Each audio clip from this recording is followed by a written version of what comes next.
بسم الله الرحمن الرحيم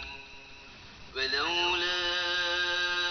إذ دخلت جنتك قلت ما شاء الله لا قوة إلا بالله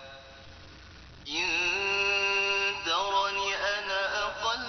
منك مالا وولدا فعسى ربي أن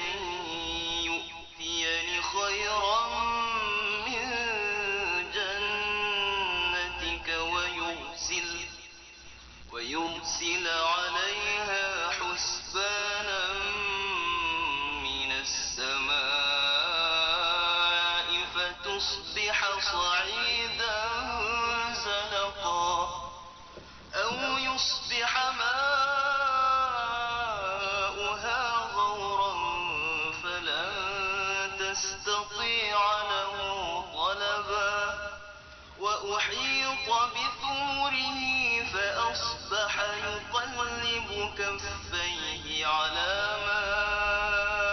أنفق فيها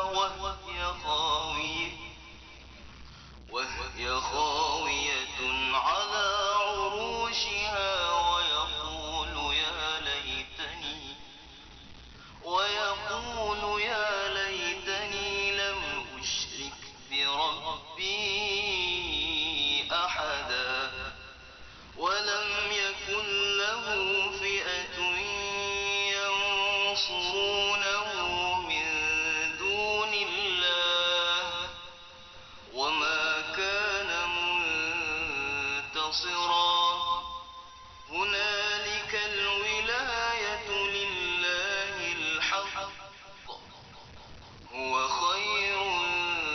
ثوابا وخير عقبا صدق الله العظيم.